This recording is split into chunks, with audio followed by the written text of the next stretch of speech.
Hi, this is Eric at Frog Valley Tropical Fruit Farm, and this is Florida Natural Farming. Today I'm going to do a video on the cashew. I'm also going to look at the Kwai Muk tree and some citrus trees, probably some mango trees, which is what I'm standing in front of now. So our mangoes, some of them are on their fourth bloom, and I didn't realize that early bloom was not good until I read. I always wondered why, like, somebody on TFF shot, who has a huge mango orchard or grove, said they didn't like early blooms. Now I understand. The early blooms don't set fruit when it's cold, so I'm going to limit the manure I put, or the time I put the compost next to my mango trees. At first I thought that the fruit set was a result of too much zebu manure, fresh zebu manure that I use for fertilizer, organic fertilizers here. But I now realize that that wasn't the case. It was the cold. And this mango is a buttercream mango. It's on its third bloom. So I expect we're gonna get an excellent crop this year. This is coconut cream mango. That was the old bloom that didn't set fruit, but it's reblooming also. So I'm not too worried about it. This is a honey kiss mango that is like got fruit all over it. This tree waited to bloom. Still doing a little bit of bloom, but our mangoes, they set a lot of fruit. We're a very young orchard, and we get a lot of mangoes. So we have 250 grafted trees, all planted from small 3 gallons, and some of our mangoes produce 3 crops a year here. I do videos that show what my crops look like on my mango trees throughout the year, and I used to get information, or try to get information, from Tropical Fruit Forum and anybody that's followed the recent postings on there. I actually started or reposted a couple times, but I just have to, I used to like to read stuff on there, but for my own health purposes, I know I have a lot of people that like to hear what I do on there, but I can't even read the posts on there anymore. So if you are posting on there, I'm sorry, I'm not going to go on that site anymore. It's not healthy. Certain people try to stalk me and create a false narrative of what we do here. So that's all I'm going to say on it. And I'm standing in front of the Kwai Muk tree, and this tree is a grafted tree, and it's been producing this is the 4th year it's actually held fruit. It's been flowering for 7 years since I planted it. We've been here 8 years, so it was a tiny little grafted tree from Excalibur, and it's got good fruit set all over it. It's starting to flower on the entire thing, which is always nice. And I believe this year we're going to get a really good fruit set off this tree because the water table is so high. It was a very wet winter, which was unusual for here. Usually it's a dry winter, and the pond usually at this time of year is very low. In fact, last year it was a winter drought and it was completely dried up, and that had never happened before. This tree was covered in fruit, and since we dry farm, it seems okay, but then when the rains came, it would drop most of its fruit. So we only got like 5 fruit from that crop last year on this tree. But I love the Kwai Muk. It's one of my favorite fruits, and I predict that this year is going to be a good fruit year on our Kwai Muk finally. So I started this farm with my partner 8 years ago, 8 years and 2 months ago, to be a farm that withstood, this mango is on its 4th bloom. It's a fruit punch mango. These are the blooms that never set, but it's definitely doing a full rebloom, 4th bloom. Started blooming in early November. So this is a Venus mango that is on its fourth bloom, and it's doing a nice big fourth bloom. This is a sugarloaf mango that's on its third bloom. I wanted to create a farm because I've been growing plants organically for probably 55 years. And I used to put in big giant gardens of organically grown gardens on acreage, but I never focused on food crops. I do like not citrus, but I would do like roses, not like roses. I would do roses. I liked antique roses. I used to work, I wanted to see if I wanted to have a nursery, and I got a job with a friend of mine who has the largest rose collection in the world, and with his partner and in Sonoma County, and realized I hated nurseries and didn't want to do that. So it was a summer job for a few months and didn't last long. Thankfully, I learned early that I did not want to be a nursery. But I've always had a love for roses, and I still grow roses here. Antique roses mostly, tea roses I like. Look at our jackfruit. So I wanted to create a farm because I found I've gotten on this tropical fruit journey in Florida when I moved here from New Orleans 13 years ago, and I just wanted to build a farm that would be able to survive without any help from anybody, so that if I ever sold it or was gone, that there's no way that if they didn't water that they would the plants would start dying. So we started growing here without watering anything. And this jackfruit is producing fruit every month so far this year. So it's very nice. This is a diamond mango.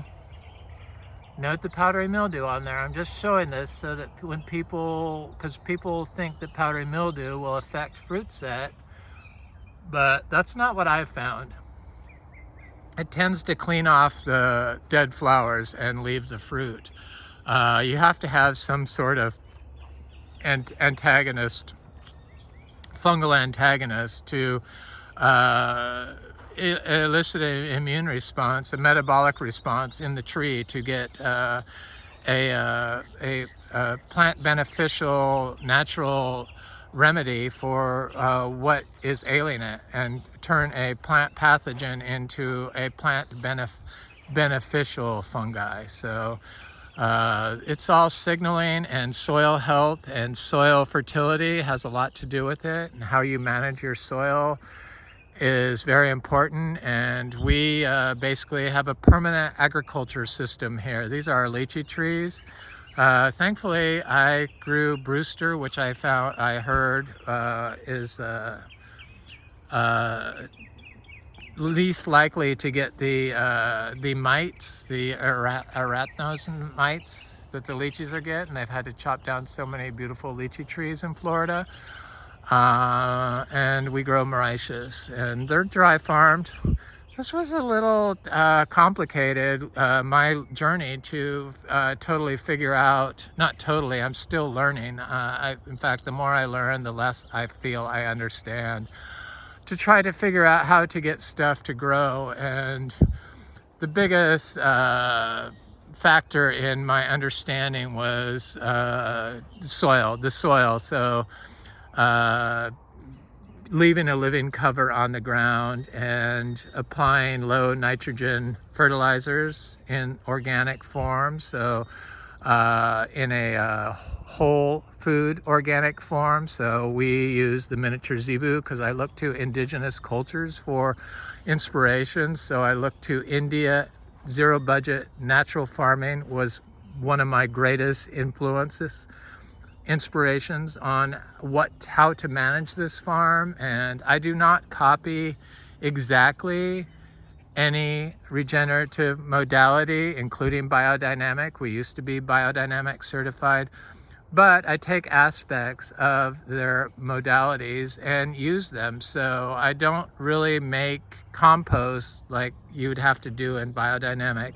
I just do compost piles, small compost piles, which is just grass hay and our zebu manure from our barn and a little donkey manure from our barn.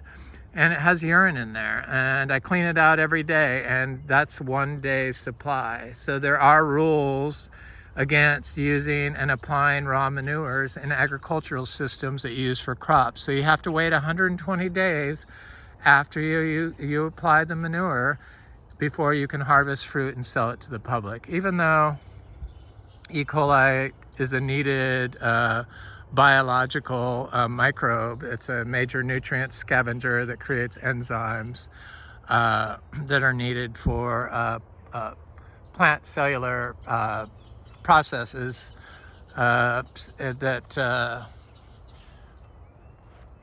so we don't try to kill it with a thermophilic compost. We just do a static pile compost and let nature do a microbial homeostasis out of our compost pile, which happens over time if you leave it alone. And we rotationally graze our miniature zebu. They're a great source of inspiration for us here. The lychees are looking very nice this year. Great source of inspiration here, and a source of joy and happiness. And we have a new baby heifer named Tiny Bubbles, who is just cute. I showed her in my last video. We have 2 more on the way, one due in October and one due anytime now. So this video is on the cashew tree. And cashew has great spiritual meaning. It's a sign of prosperity and abundance. And if you dream about it, it's a sign of prosperity and abundance. I dream about my cashew a lot. And this is our big giant tree. So I did some research and I'll do a link to it. Hopefully the link comes through, because some of the studies I get access to somehow you need to have a school to go through, but I have access to them. I don't know how, but the links work. I think I filled out some paperwork or something, or some online information, and that's why. But so I'll do a link to that. It was a study on cashews and indigenous knowledge of cashews. So 97% of the cashew commercial cashew crop comes from indigenous or small lot owners, and most of them are grown naturally, and most cashews are seed grown. Some of the commercial growers do graft their trees, but most of them are self-seeded, or a large portion of them are self-seeded, and they grow in marginal soils, and they say they take arid conditions, and I found that our cashew produces when we get good rain. So the cashew crop lasts for 2 months. The general, it probably lasts longer because we get spaced out, but I know that last year was about 2 months, and it takes 10 years for the cashew to get into full production. Its abilities to get into full production. I've been growing cashews continuously in Florida for 13 years. Dry farming them, and this is a seed grown tree, and it gets rather large fruit, like the size of my fist, and it gets good sized nuts, and that's what they select the indigenous people for. They select for the fruit size and the nut size, and the fruit is consumed and can equal the profits, because they make alcohol from the fruit and sell the fruit for juice. People consume it. It's delicious. It's one of my favorite juices. And we have about 200 cashew trees growing everywhere now. And I've seen anywhere from 2 to 4 years. And that's what I found with this tree. It's been fruiting for a long time. And it's a seed-grown tree, and it produces a lot of fruit, and it's not grafted. And the majority of the cashews are not grafted. They are seed-grown, and they just choose for for size of fruit and the production of the tree. And this is a good producing tree. In fact, it's starting to get fruit on it up there, and it's starting to flower everywhere. And here's what the flowers start to look like when they come out, like this, and right here. So it's starting to flower everywhere. The leaves just start forming right away like this, but the flowers look like this. Those are the flowers, and just starting. Like candelabras with little flowers on the end, and I'm trying to find one open around here. And I have a cashew tree here. Here's one that's just getting ready to open, and these all produce a lot of fruit. I mean, there's a mix of male and female flowers in this bundle of flowers here, droop of flowers. Right here. So like one or two of them will germinate, and but every single branch has a that's what the leaves look like when they come out. This is what the flowers look like when they come out. But a lot of them start with the leaves coming out first, and then the flower comes out after the leaves. And in Brazil, they're from South America, from Brazil, I guess. And I used to think they were from India, but they're not. They're from Brazil, or from South America, and they're very medicinal. And in Brazil, the oldest cashew tree is 1,000 years old, and it takes up a hectare of land. So it's 3 acres in size, 3.3 or something like that is what a hectare is. And at its original spot, it's only I don't know, I wanted to say like a meter thick or a foot thick. It wasn't very big, but look, they say they spread, you know, much like figs, ficus, and they just sprawl and spread and can take over a whole thing. Look at all those little cashews under it from the seeds that I didn't pick up. So like a lot of other trees, during this time of year, the end of winter or spring, we're end of winter, and they start dropping leaves. So that's what it's doing now. Nothing to worry about. It's, you know, it's getting new growth on it everywhere, and it's just an amazing tree. And I think this cashew should be a crop that everyone grows in Florida,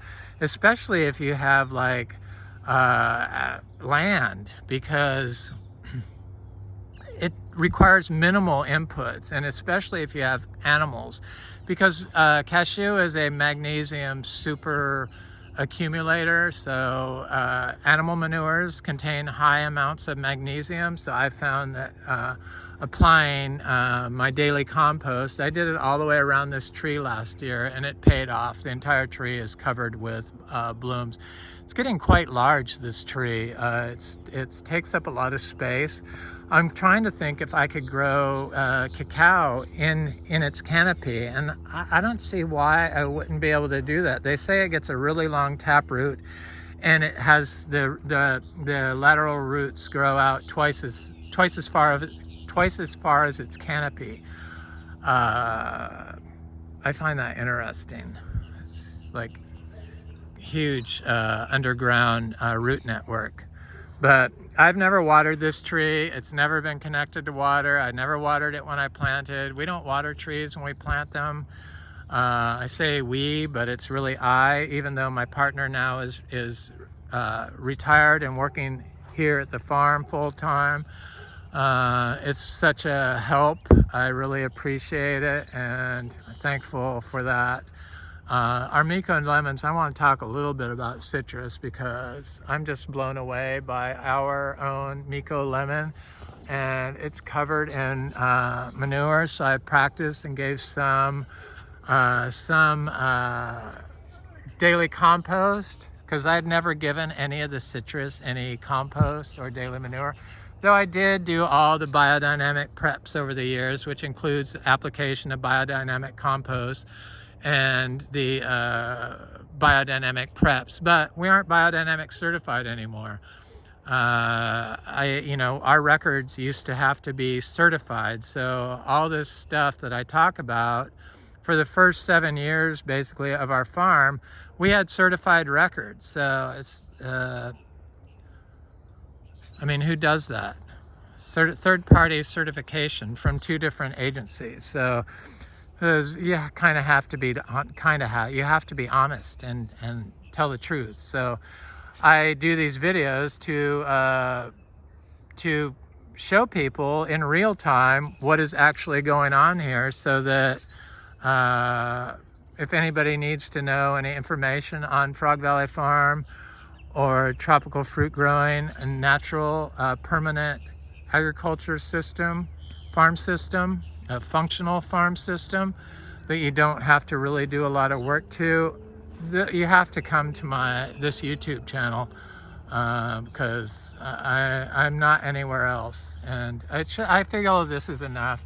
And we have a lot of not cashews, but jackfruits growing here, and it seems like all of them are fruiting now. This is a seed-grown jackfruit.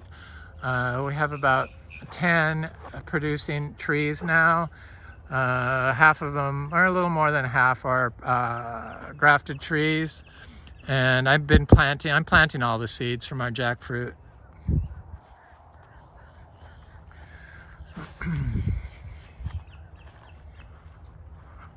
A little behind the game on my white sapotes, that's what that is. But I didn't realize that they really like inputs, so it took me a while to get on board and start giving them daily or compost once in a while. Look at this santal tree. Supposedly impossible to grow this far north, but these trees are getting kind of big, and I imagine they're gonna produce fruit eventually. There's one here, there's one there. All these trees are all being grown dry farmed. I don't see that it affects fruit production at all. I think that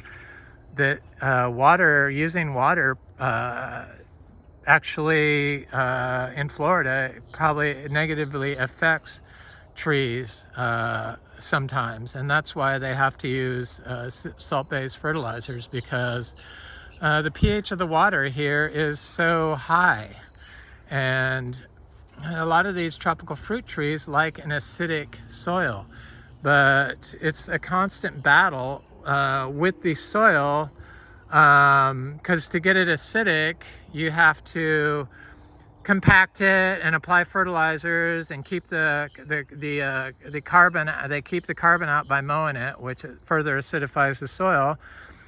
Whereas if you let the plant buffer the pH in its rhizosphere naturally from the biology that's in the soil that you've built up with the homeopathic or the holistic approach to farming, the permanent orchard floor like this, then you build up microbial populations in your rhizosphere of all these plants, that when you plant your fruit tree bare root into those microbes transfer and colonize the rhizosphere of the tree and deliver it water and deliver it nutrients and adjust the pH of its rhizosphere to the optimal range needed. And you don't have to worry about soil tests or pH tests if you manage holistically. So the hardest thing in Florida to do is have carbon in the soil, because it's on sand. This was all white sand lawn, compacted lawn when we moved here. It was very hard to get anything to grow. And then on top of all that and staying off of it, I do walk on it a little more than I used to, because it's got so much sponge to it now that it bounces right back. But I definitely would never ever mow this or kill it all. They do not compete with my trees. This is a little cashew seedling. And so you have to, what I found to get fruit production and speed up growth of trees is to put a pile of compost next to a small pile and not turn it. Turning disturbs soil microbes and diminishes enzymes that are needed for cellular function and down to the mitochondrial level. So you want those enzymes that you get from the E. coli, but you want the biology to balance the good biology and balance the bad biology. You want it balanced. You want a homeostasis, a biological, naturally developed homeostasis that happens naturally. I mean, they know how to grow. This is a cashew tree from last year that I planted. It's a little small, and I put a pile of compost next to it and one on the other side of it, and I'm pretty sure that this tree is going to take off. So this is our big MB tree that produces 2 crops a year, large crops. That little tiny tree produced $2,400 worth of fruit without doing anything but giving it 2 piles of our compost, 2 piles of our compost a year. Though I think I gave it 3 piles this year, maybe 4. I know I gave it more than usual because it gave me 2 crops. After it fruits, after everything fruits, I give everything a pile of compost. And depending on the size of the tree, I try to give it more, but I only get 365 days of compost a year. Here's a mango tree that's just now starting to push flowers. And I think it's going to be a very good mango year. There's a Miko lemon, and here's our Luke's Garcinia. So we started this farm 8 years ago to be a achachiro farm. We have about 500 achachiros, but I also am in love with the Garcinia genus and have 18 species of Garcinia growing here, and we fruit 9 of them now. This is, if Luke's fruits this year, it's just starting to set or flower. If this Luke's sets fruit this year, which probably won't, probably be next year, then we'll have 9. But we do have 8 different species of Garcinia fruiting here. Garcinia hombromiana being the latest addition to that long list of Garcinias that we fruit here. And it's very exciting. Just looking at that, it looked like a giant tree. Here's one of our little jackfruit seedlings. Got some citrus seedlings. I direct sowed a lot of citrus last year because we have so many Miko lemon seeds. I haven't planted any Miko lemons this year, but I have seen the Miko lemons coming up where I direct sowed the seeds. I'm trying to see where they're at. I can't see them in this mess. Oh, here they are, right in front of me.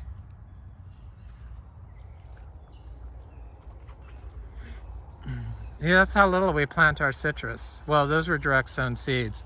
The jackfruit's direct sown too. Or no, that was actually a gift from my friend Tim, who gave me some tiny little seedlings. Thank you, Tim. And that's one of those that I planted during the drought and didn't water it last winter. I didn't worry about it. I know that the trees won't die if you plant them bare root. That's the key with this system. But we have also built up our microbial populations and in our soil, and with all the diversity of the fruit trees, the more variety of trees that I've added to this system, it seems like the healthier the system becomes, and I'm sure that's the case. So this is a cashew tree from last year, and the only thing I did different to it is I gave it a pile of manure. I wanted to see what would happen if I gave it a pile of daily compost, which is what this is. So this little tree is not even 2 years old yet, and look what it's got on it. It's got flowers starting. So they can produce flowers at a little over a year. And this tree is exceptional. I think this is an exceptional one. So when they look at cashews for the seeds they choose for replanting, they choose the trees that are prolific and have big fruit. And this is the best seedling out of all the trees that I have grown. And so I'm going to try to plant all the seeds from this. It makes sense. Surely we can have more than 200. So yeah, you can definitely tell that this is, this might be a flower too. This is what the leaves look like when they come out, and the flowers look like this. So it definitely is flowering on more than one branch. Not there, not here, not here.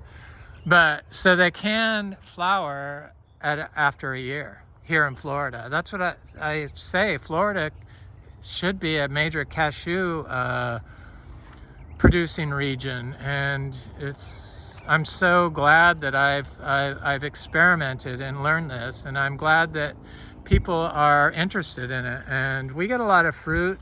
I just don't go over it because I hate selling fruit, and I don't want to show a lot of fruit and then have to deal with selling it and all that stuff. My partner is going to take it over, but as you can see, I've already taken a bunch of fruit off this tree and given away. The star fruit, it's loaded with fruit. I don't care for star fruit.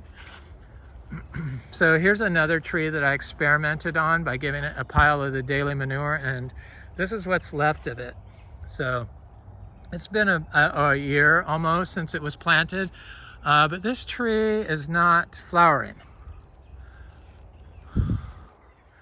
I could see that it doesn't have flowers. It's not quite as big as that one, but it's definitely healthy. It's healthier than the others. Usually it takes them a long time to get that size, like 2 years at least, 2 or 3 years. But I hadn't been giving any of them a pile of compost. So if you give them a pile of compost, they get big and they fruit really quick. So it seems like just one pile is all that's needed. It is about 100 pounds of coastal hay. We're basically a closed loop farm system, natural farm system, but we do import hay because I lock my miniature zebus in the barn at night, and I use it for bedding, and they eat it, and I give it to them just to supplement them. But it's coastal Bermuda hay. It was approved for organic use from the place I got it from, but I'm fairly certain that all of it's the same as coastal hay because they buy it from auctions, hay auctions. And here's a Miko lemon that looks great. Very healthy trees. And so that's the only input we buy for the farm. And then it's all paid for because we sell our miniature zebus, the heifers, for $2,000 starting, and the bulls for $1,500. So just 3 zebu cows can make like at least $6,000 a year for us. So they pay for themselves. I'm very picky about where they go, so sometimes I do make exceptions and lower the price depending on the home I give them to, and because I would want to keep them all, especially like little tiny bubbles, but if we're not to that point, so I'm not even going to think about it. But that's the story of our miniature zebu, and they are our sole fertility here on the farm. Well, the donkeys do their part also. So I'm going to look at this pomelo tree because we grow about 13 different types of seed-grown citrus. We grow citrus from seed. So this is a seed-grown pomelo tree, and it's about 4 years old from seed. And dry farmed. Everything's dry farmed, even this ginger. We don't water anything. We don't water anything we plant it in. We don't pay attention to rules on when to plant. We just plant when they're ready to be planted. And I don't even worry about drought. Last year, the worst drought, winter drought I've ever seen. where the pond dried up. The ground was rock hard, and because we had been dry farming for so long here, neither me nor my partner got worried that we wouldn't get a lot of fruit from our mangoes. We got a nice crop. You can look at our monthly farm videos and see, like in April of last year, 2023, monthly mango crop, and see that we got plenty of mangoes. I had enough mangoes where I could eat 15 mangoes a day myself. So this is our pomelo tree, and yeah, they get some leaf miners sometimes, especially if they're in the sun. In the shade, they don't seem to get it. But I was wondering if this was not a pomelo tree, but it has really huge fruit on it, and the flowers are gigantic. So I'm assuming, because you never know, sometimes the seeds are not what they're supposed to be. This was a gift from my friend Frank and Annette. Thank you guys. This tree, he gave me 4 pomelos, 2 4 years ago and 2 this past year, because I wanted them, and I never bought seeds, and he started them from seeds, so I just put it right there, and you just plant them bare root. There's more star fruit trees, and now we're getting like good production, or the citrus is just now starting to pan out. So here's another pomelo tree. This one looks a little bit better, less leaf minor, but it's in a little more shade. So there's a flower on this one. So this one is also blooming. It's the first year they flowered, and I have never given it any compost. So I'm going to give it compost, definitely. So here's a citrus tree, I believe is a blood orange tree. Look at our orchids, they're so beautiful on the trees. No need to fertilize or water orchids. Just put them on the trees and walk away. Take the plastic out, of course, attach them to the trees somehow, and these have been here for a while. I've had them growing outside like this for several years. This is a blood orange tree. Sure, it had a little leaf minor, but there's no greening on our trees. Greening's a management issue. It's probably caused from compaction, and probably because there's a lack of biology in the soil due to farm management. If you don't have the biology in the soil, the tree isn't going to be able to produce the secondary metabolites needed to repel the insect or combat the internal greening disease, because it can't produce the metabolites without the microbes in the soil. So if you're managing industrially, you have a very limited amount of microbes, and your tree's immunity is going to suffer, which is going on today with our industrial farm system, and the food we consume that is being grown that way affects our health, which is causing chronic disease. So functional farming is trying to fix, or not functional farm, yes, functional farming can fix what ails us chronic illness, but functional medicine is also part of that. Functional medicine, they rely too much on supplements and lifestyle choices, which are all good, but all they need to do is focus on is the lifestyle choice of the way your plant is being grown. So how it's being functionally farmed affects the plant's ability to create a medicine out of food. And a lot of these organic farms are using plastic mulch on their soils, which of course wind up as microparticles of plastic in our food that we consume. Those microparticles of plastics cause plasticosis in seabirds, which is internal damage to the intestines and the stomach of these seabirds, and killing them. And probably the more plastics that are used, the more plastics that are used in farming, the more we consume, the greater chance that plasticosis is going to eventually be an issue for us. but it's just not, we're just not there yet. We haven't reached that tipping point. I believe we're going to reach a tipping point on plastic pollution. I think that probably could take us out as humans, just because it has so many, plastic has so many 1,000 plus chemicals, most of them carcinogens.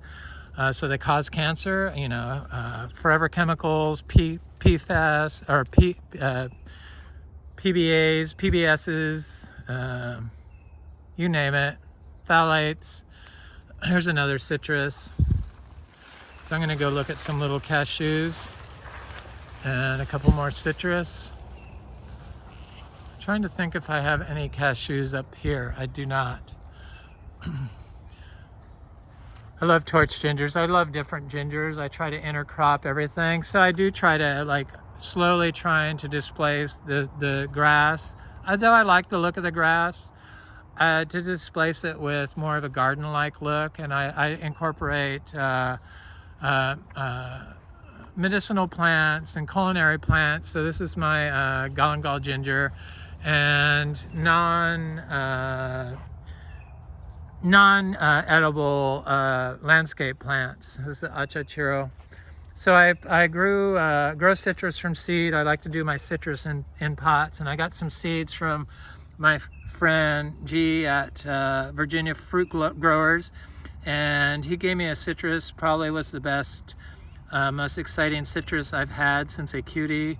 You know, those little clementines. Organic clementines. We have a seed grown tree of clementine cutie. I found a seed in one, and I got it growing, and the tree's doing good. But here's one of the trees right here of the Clementino rubino. I bought some more seeds because I loved it so much, and this is the other one he gave me. I can't even think of it. It was a Bangladeshi lime, I believe. I'm pretty sure that's what it was. Ginger lime, that's what it was. There's a indigenous name for it. I can't think of it, but Bangladeshi lime or ginger lime. Thank you, G. But the little seeds are popping up. I'm excited. I went and bought some more seeds of the Clementino rubino, and I put them in here. So I'm waiting to see if those pop up. And I planted a lot of ilama seeds in here that I don't see coming up yet, but I'm sure that they will. I take my ilama seeds and I soak them overnight, and then I crack them with pliers. I've been growing seeds for a while. I have the ilama down. So I have these tree collards. I don't think this is the purple one, but it's definitely a tree collard. You know, they get like 6 feet tall, and they last a couple years. So it's a green for the summer. So I've been trying to intercrop them along this path so that I have a lot of greens for this summer. So they should look really cool. This one's gotten quite big all of a sudden, probably because I have been watering these pots, and the compost goes into the soil. You know, the compost, this is our daily compost. I just scrape it up after it's been on the ground for a year. I don't turn it, I don't do anything. It just becomes soil eventually. So here's some more. They're getting big. Here's one I just planted. And I do it just like my other stuff. I don't water them. I just put them in the ground. I break them off and I put them in the ground. And they root and grow great. Here's a Garcinia lindero. So this is growing. I put it next to this achachiro tree so that they could cross-pollinate, because I would love to get some new species to grow here. Our durians are doing great. I like to experiment with different plants, and you know, they all grow really well here. It's slightly cold sensitive, but I believe that it's not impossible to grow durian in Florida, just like it's not impossible to grow Garcinia mangostana, just like it's not impossible to grow Theobroma cacao. But you have to look at the microbial life in the soil. You can't just expect a tree that's been kept in a pot, a plastic pot, that you put in the ground, that has been growing in peat moss, and then put it in the ground and expect it to grow and prosper well. You have to retrain it, and you have to definitely remove all the soil before you put it in the ground. And sometimes peat moss is really hard to get off a root from a fruit tree or a rare aroid. So this is our cacao tree that produces fruit. We grow about 100 cacao now. I plan on planting all the seeds from this yellow ribbed variety of cacao. We have Trinitoro, we have Criollo, and we have yellow ribbed, Fostero. And here's a Trinitoro. I forgot to show my little Plinia edulis when I did my rare fruit trees. There it is right here. She's doing good. But it's very exciting times around here. I'm into rare aroids. That's what's over here. I have a nice collection of rare aroids. I grow them the same way. I put them in the ground. They grow great. Here's a blood orange tree, or this is a sweet orange tree, I believe. Seed grown. Look at how healthy it is. This is an example of a citrus being grown in full shade. They like to be grown in full shade. They seem to produce well in full shade. They don't get as much of a leaf miner issue because they don't have the sun stress. I think they are understory fruit trees, definitely. And I don't understand why we have such issues growing fruit trees in Florida when it seems like Florida is like the perfect spot to grow regeneratively, organically, rare tropical fruit trees, dry farming.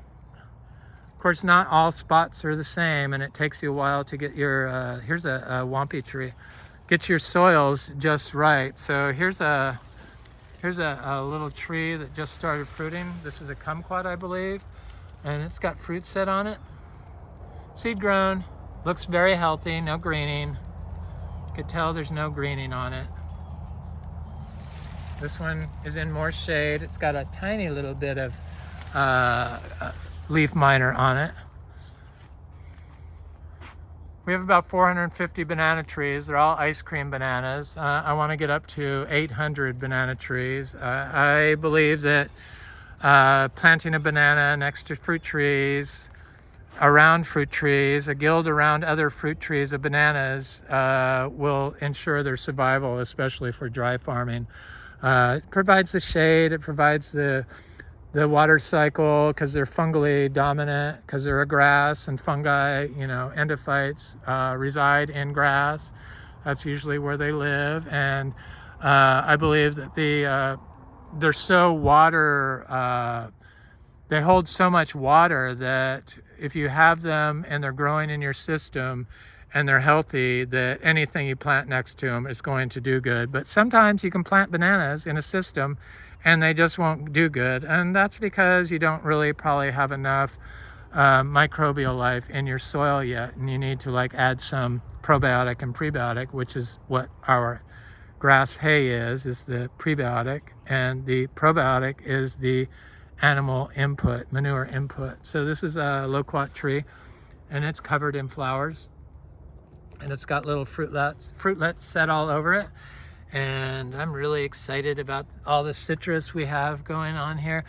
I love citrus. I've been eating bags and bags of those organic cuties, looking for seeds. I don't know how I was able to find seeds. It's that Garcinia intermediate tree that looks very good. I wanted to get some manure next to it, and I haven't been able to, or some daily compost. I'm trying to call it daily compost. Here's a citrus that looks really good.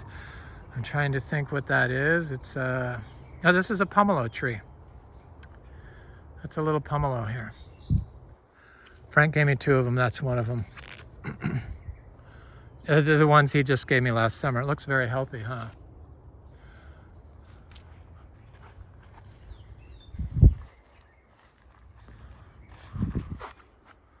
I have bananas pretty much every day. I have so many bananas I have to eat right now. It's crazy. Some of the racks of the bananas don't get as big because I remove so many pups. And when you remove pups off ice cream bananas, it affects the size of the rack. It just disturbs the root zone in an interconnected communal effort that they push out to, or they form the plant beneficial community. So when you take off all the pups of the ice cream banana, the banana will not set a lot of fruit, and it'll set fruit, but it'll severely diminish it. Some of them I like to leave so I can show people what happens when you leave them. This is one such case. It has all its pups around it, so I'll be able to show how its fruit gets set is very nice. So I should be showing cashews because we do have about 200 cashews planted here. But I'm just amazed by how good everything is looking. I try to plant a lot of cassava throughout the garden. Even though I don't harvest it, I still like to break it off and put it in wherever I can. Trying to get some more plants through here. I have thrown so many seeds at this system that, like, most of them probably did not make it a lot of times. Just now it seems to be where if I plant seeds, they usually make it. And then the rabbits get a lot of them. So fortunately, we get a lot of seeds like off this hybrid Garcinia. I believe it's a Braziliensis and a Gardneriana cross that's doing a good flower right now. It has leaves much like the Achachiro, but some of the leaves can look more like the intermediate, but that's why I figure it's a hybrid. And then it has a sweet Gardneriana type fruit that you eat the skin and all on, and much like the Braziliensis, I eat the skin on the Braziliensis, but this tree only produces one crop a year. So we have a lot of mulberry trees. My friend Frank breeds mulberries, and he has given me all my mulberries. Well, I have made cuttings since then. So this is the Oz turkey one, or it's called, and it's supposed to be very good. I see little fruits on it, and I do it just like everything else. I just put it out here and walk away. I put it in this cover, so I know it's being colonized by microbes right away, and it's gonna stay. It survives. I mean, it's very hard to kill mulberries. I found that if you remove the soil, they all tend to survive. It's looking very nice here. The raccoons have taken a liking to my sugarcane, this is another santal tree. So here's another mulberry. This is the world's best mulberry. I think we have world's best, Oz turkey. I have some of Frank's new seedling hybrids he made. Haven't fruited yet. And then I have a giant fruited one. It has great big giant leaves. It's very nice. And then world's best. And I have Chiang Mai 60. And this is the world's best. And we've been getting lots of fruit off one of our world's best. This one's not ripened up yet, but look at all this fruit on here. I used to not care for mulberries, but I really enjoy them, especially when I'm out here walking around and eating them. But you really have to stay on top of getting the fruit, otherwise the creatures will get them. This is a Cedar Bay cherry. Is that what it is? No, not Cedar Bay. This is a cherry of the Rio Grande, and it's covered in flowers right now. It looks very good.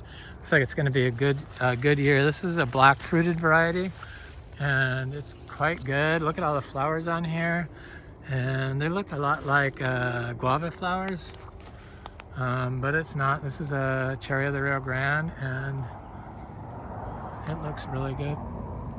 They smell really good too. But the whole thing is covered in flowers this year. It's never done this before. It's given an okay crop, but this year it looks like it's going to be an excellent crop. All being dry farmed, no problem. Big crops. These are some black sapotes. We still have some black sapote fruit I'm leaving on the tree, so I can pick them at perfect ripeness off the tree, and then they taste as sweet as a nasberry or a mango. At least here they do. They're being dry farmed though. Does make a difference in fruit flavor. This is a cashew seedling that I finally gave some daily compost to. There's a cashew seedling. There's a cashew seedling.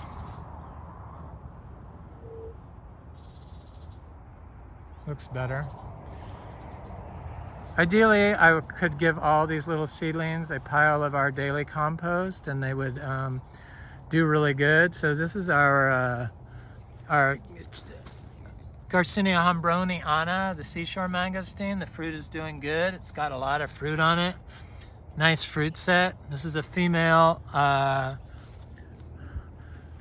monoecious tree. The female tree, this female tree is self-fertile, so I guess that makes it monoecious, correct? Or hermaphrodite, whatever they call them. But it's similar to the Garcinia Livingstonii, where it has issues. This is a Garcinia Gardneriana. You can tell the leaves are totally different than that other one. Totally different. Looks really healthy. Garcinias are very easy to grow dry farmed. One of the easiest trees and one of the best looking trees of the farm. Of course, I am partial to Garcinias. So this is a Garcinia brasiliensis. Got a little damage on the fruit. It has a very thin skin. I eat the skin in all of these. Very good. I love the brasiliensis. I think it's my favorite lemon drop mangosteen. It's sweet. Sweet to me. Probably, I consider the Garcinia Madruno a lemon drop mangosteen. Although it does get big fruit. I mean, it could be like 3 inches. Different times of the year. But it's just not, it's too tart. I mean, it's very tart. So they do make one that's similar. It's called there is a species that's similar to the Garcinia Madruno that people call the sweet Garcinia Madruno, and that's the Garcinia acuminata. We also grow that. I have not fruited. I believe it might be one of the next Garcinias to fruit here. So this is a male Garcinia Hombroniana tree that has red flowers. I don't know why that is. I have 2 male trees, one that has red flowers. They start out red and they open white. So the outside petals are red and the inside is white. So, but it's still red. I mean, that's definitely red. And it's a beautiful tree. They smell really good. So here's a little cashew that the rabbits got. I think it's gonna be okay, hopefully. They like to do that. There's a little cashew right there growing next to this jackfruit. It's gonna be a very filled in farm shortly. I need to put a pile of manure next to this one to get it growing. This is a achachiro tree. We got affected by the black soot this year, but it seems like the trees have overcome it mostly. So the new leaves don't seem to have it. And this was a vector for it, this particular weedy shrub here. But my cows like to eat it, so I don't like to remove it. It's not like a pepper tree where it gets out of control. This is our Garcinia Madruno, and it looks really good.